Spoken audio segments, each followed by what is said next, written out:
Hello and welcome to the Pike County Pulpit Podcast. I'm coming to you with a beautiful background behind me. This is the lake of the Mississippi Valley Christian Service Camp.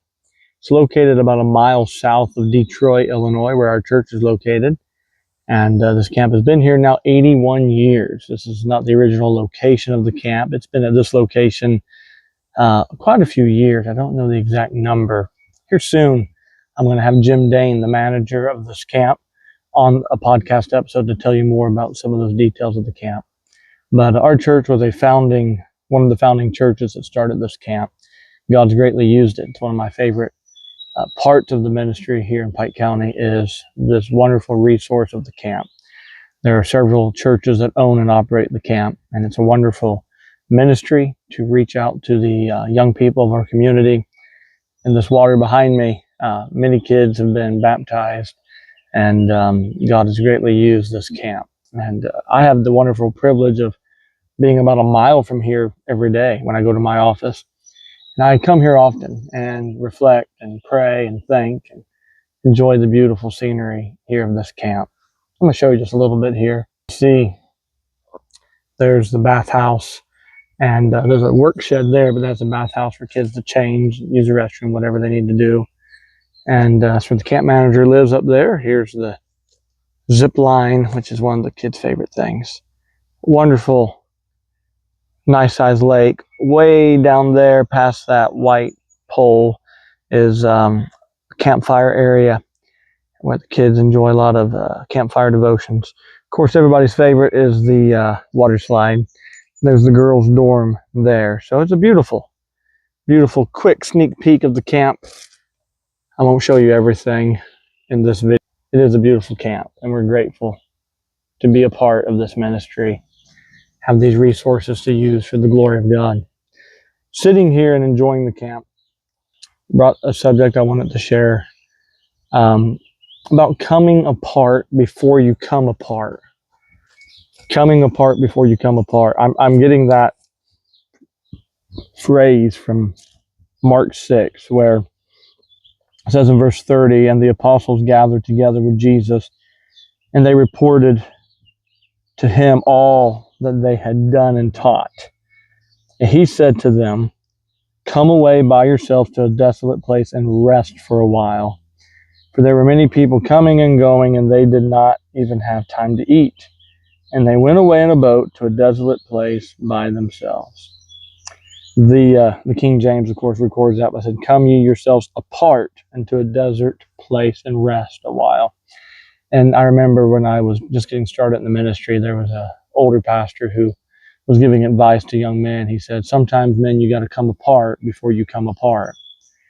You have to learn when to take a break, when to rest. I like the t-shirt I saw one time that said, Jesus took naps and ate fish. Be like Jesus. I like that. There's been a lot of talk lately on sabbaticals. I don't know what started it. I'm not in the loop as well, but I've been seeing a lot of things online. People saying, is taking a sabbatical biblical or not? And I've heard discussions like this before. I remember the great debate of should a pastor ever retire. I remember one preacher said, I never read retire in the Bible. I just read, and he died, and he died, and he died. I want to kind of take a stab at this. When it comes to things like retirement, my opinion, based on Scripture, is it is our job to work ourselves out of the job. I should be working to train and equip other men, ordain elders in every city, as Paul told Titus. I should be working to train men to do what I'm doing. And in the event of me being incapacitated, whether I die or whether I'm sick or whether something happens, we should be able to train somebody else within the church to take my place. And since the church is never meant to be a one-man show anyway, the job of the ministry is to acknowledge the gifts and the qualifications of men in the church and disciple them, equip them, train them, ordain them, get them into the ministry. And in my mind, my ideal scenario is as I get older, I should be overseeing more and doing less. I should be delegating more and doing less. And if I'm doing my job right, I should be able to work really hard as a young man, which I'm still young. I'm in my 30s. I should be able to work really hard at this phase of life and one day be able to back off and be taking a background role more, putting others, getting them busy, and backing out. I would not call that retirement. I think that for some reason, some ministers think if they're not the top minister, then they are of no use. And I wish I had a couple of older retired ministers in our church right now. I wish I had men that could just serve as elders and be teaching and be advising and would not be expected to do it all. Some guys retire because they think it's all or nothing. Why can't you back off and have more of a advisory role and more of a teaching role, not so much hands-on? That's my view on retirement. I don't plan to ever retire. I would love to train someone to take my place and back off. And I would like to get to the point that when I died, that I'd be missed, but that it would still be functioning. I think of guys like John MacArthur, who he has been dead now over a year. I don't think they have replaced him. I don't think they have official. They could have. I'm not aware. I don't know if they have assigned another elder or minister to that role he had at Grace Church. I do know the church has grown since he died. The church is functioning since he died, and everything is going as it should. That the church was never built on him. In fact, he didn't preach, I think, at all his last year of life. He was very sick. That's the idea I'm talking about. As far as sabbaticals, as far as resting, is it wrong for a pastor or minister to take some time away and rest? Not according to Jesus. Let's read the text, but let's also clarify. Let's talk about what we mean by sabbatical. I've personally taken one. I took a year off. Now, I didn't leave an active church and say, I'm still your pastor, I'm just not going to answer the phone for a few months. I didn't do that. I was in between churches. I had left a church, took a year off, and just joined a church and served in that church. But I took a year off from being the pastor. And then I went and took another church and so on and so forth. So you could call that a sabbatical. The way that sabbatical looked to me was I took a break from pastoring. I was working a job. I was teaching Sunday school. I was busy, but I was not the lead pastor at a church. So that's my experience. Now, what most men mean by sabbatical is they're going to go take a few weeks off, not answer the phone, delegate everything out, and then come back from a long vacation. Well, let's read what Jesus and the disciples did. I read the text in Mark 6. This is right after John the Baptist has been killed. Their hearts are heavy. They've gone through a trial. This is heavy. Everything is intense. He tells them, come away by yourselves, just the apostles, to a desolate place and rest for a while. How long was a while? We don't know. There were many people coming and going, and they did not even have time to eat. They're a little overwhelmed. When should a pastor slow down? When he's overwhelmed. Yeah, they took a break. And they went away in the boat to a desolate place by themselves. So it sounds like a sabbatical. It sounds like they took some time to rest. But then, verse 33, and the people saw them going, and many recognized them and ran there together on foot from all the cities and got there ahead of them. The people beat them to the place they were going to rest. And when Jesus went ashore, he saw a large crowd, and he felt compassion for them because they were like sheep without a shepherd, and he began to teach them many things. Here's how the disciples' sabbatical looked. Boys, let's go take a break. They get there, and there's all these people. And Jesus said, look at these people. They have no shepherd. I have to speak to them. I have to minister to them. And when it was already quite late, so there goes your fishing day. There goes your day off. You've been preaching all day. His disciples came to him and began saying, this place is desolate, and it is already quite late. Send them away so that they may go into the surrounding countryside and villages and buy themselves something to eat. Lord, you've preached long enough. We still deserve that day off. Send them home. Let them buy something to eat. Let's move on, right? But he answered and said to them, you're right. This is our sabbatical. They can call another elder. They can call somebody. No, he didn't do that. He looked at them and said, you give them something to eat. And they said, shall we go and spend 200 denarii on bread and give them something to eat? which is basically a Roman silver coin, about a day's wages. He wants to collect 2 days worth of wages so we can go buy them something to eat, and that wouldn't even have been enough. That's probably just what they had. They're being sarcastic. So he said to them, how many loaves have ye? Go look. And when they found out, they said, 5 and 2 fishes.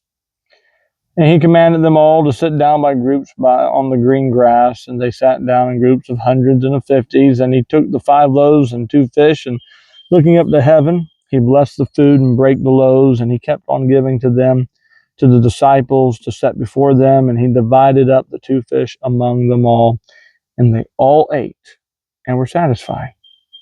And they picked up 12 baskets, full baskets of the broken pieces, also of the fish. There were 5,000 men who ate the loaves. So when they took their sabbatical, people showed up needing help. Jesus said, forget the sabbatical, forget the rest. There's work to be done. And he didn't ask them to do something they didn't have. He didn't tell them, oh yeah, you got 2 days worth of wages, that's enough. He didn't really care about their money. Oh yeah, you're right, we can't help these people, let's send them off to somewhere else, let's do something else. He ignored their request. He just said, well, what do you have? Go look. Go examine what we actually have. What resources do we have? So they go, they examine what they have. 5 loaves, 2 fishes. Borrowed it from a kid. Very simple, very humble means. But what we see is the Lord blessed what they had, gave it back to them, and with them working together as a team, they accomplished great things. My favorite part of the story is 12 baskets, 12 complaining disciples. You do the math, it makes sense. Each of them had to carry a basket home. What's the lesson we read here? The lesson I get from this text is, one, it's good to have an intention of coming apart and resting. It's a good intention. I try to take days off. It's kind of hard. You never know when you're going to come across somebody in need. Even today, I was driving down the road, encountered somebody in need, and it took a couple hours of my day to minister to that person, and I don't regret that. That's what our job is. We're servants of the Lord, and I was glad to have an opportunity. I don't say that to bring attention to myself. What I say is, as a minister, I can set my schedule, but I realize God overrides my schedule every day. I get up in the morning at the same time every day, and I drink my first cup of coffee, and that's the only thing that's consistent. I never know what's going to happen the rest of the day. We trust the Lord to lead us. But even when you want to take a day off, you want to take time to rest, what do you do when someone comes to you hungry, wanting to be fed? Whether that's literal food or spiritual food, you feed them. You say, well, I can't help everybody. No, you can't. But the Lord said, what do you have? Go look. You examine what you have and you use it to the glory of God. Well, okay. But doesn't the preacher need a day off? Yeah, he does. It's a great idea. Is it wrong for a preacher to take a sabbatical and a break? No, it's not wrong. Here's what I think would save sabbaticals. And here's what's better. Instead of the preacher needing a day off, instead of a minister needing to take weeks off or a month off and take a long sabbatical, maybe, just maybe, we would be working more efficiently if we were working as a team. Maybe this is why Christ chose 12 disciples and not 1. Maybe this is why he sent them 2 by 2. Maybe this is why we always read of more than 1 elder in the church. Because maybe it was never meant to be a one-man job. The beauty of this story is, yes, you take time to come apart so you don't come apart. But when the ministry opportunity falls in place, what you do is you go to the Lord and say, Lord, I can't help all these people. You can, but I can't. Here's what we have, Lord. You bless it. You multiply it. We will do our part, but we're relying on you to do yours. They didn't even have the right spirit. I sense a lot of, I don't want to deal with this. We were promised a day off, and now you're teaching all these people. They had questions about John the Baptist, I'm sure. They want to talk. What do we do now? And instead, they had to spend their sabbatical serving people who messed up their vacation plans. Maybe we wouldn't need a vacation. Maybe everything would work out fine if we were working as a team truly. I'm so grateful I have this at Detroit. I'm the primary preacher. I'm the pastor. I'm the minister. I preach. It's my full-time job to preach and minister. But I know my wife's due to have a baby any day right now. My phone could ring right now and I got to go. Um, I know that if my wife is in labor this coming Sunday, that the church will be just fine because we have a plurality of elders. I know that if something goes on, I can't be in two places at once. We have a plurality of elders. And I've experienced this when I'm ministering to somebody and somebody else calls, I can't be in two places at once. And I have others I can call and say, hey, my 5 loaves and 2 fishes aren't multiplying. I need some help. And we work together as a team. I cannot speak enough about the need for this not to be a one-man show. I burnt out and suffered at both of my churches before this one because I was a one-man show. I led the singing, I did everything. I preached, I did it all. And if I had known then what I know now, it would have been a lot more fruitful. God's given us the most fruitful ministry we've ever had, and I'm not really doing anything different other than I'm just not doing everything. I am enjoying the camaraderie of a healthy church and the plurality of elders. And it's the biblical model. It's what Christ established. And you see it clearly in the scripture. And we see it even in the story. Even when they were trying to take some time off, God said, these people are hungry. Feed them. How? Go look. See what you have. And what I'm so blessed by this story is the disciples did not have to go manufacture something they didn't have.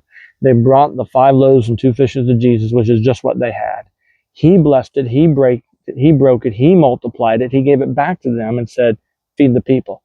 And we don't see a big buffet table appear. We just see the disciples having what they had before, but this time with the blessing of Jesus. And they went and started breaking it, multiplying it, and it just never went away. That is the beautiful miracle of the Christian church, with Christ leading it, is he only expects us to work with the resources he's given us, but if we give it to him and let him bless it, he can break it, he can multiply it, he can work through us, he'll give more through us than he ever would to us.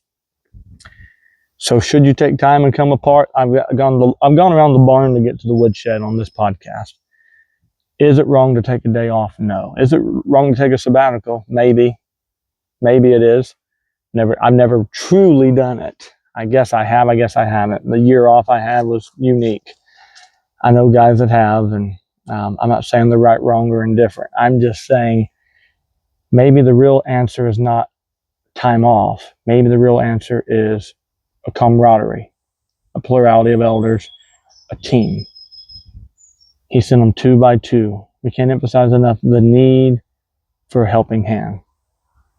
You can't do it all. And if you're a minister watching this and you're burnt out, it might be because you're trying to do it all. And you need to ask God to help you, and you need to start looking for men to train, and you need to work yourself out of the job.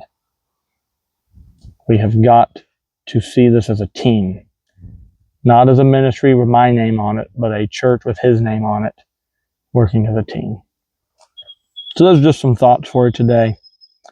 Come apart so you don't come apart. How would that look, your day off? How would that look, your rest? To me, it looks like this. I come somewhere like this camp. I just pray. Seek the Lord and say, Lord, you know the things on my mind. You know the things I want to do. I can't do it. You got to enable me. You got to help me. Maybe that's what coming apart is. Find a desert place. Find a place where you can talk to the Lord. But when the phone rings and the multitude shows up and there's work to be done, then get up and work. What do you have? Well, go look. Go examine the resources God's given you. Give them to God and let him bless them and give them back to you and use you to do miracles like feeding the 5,000.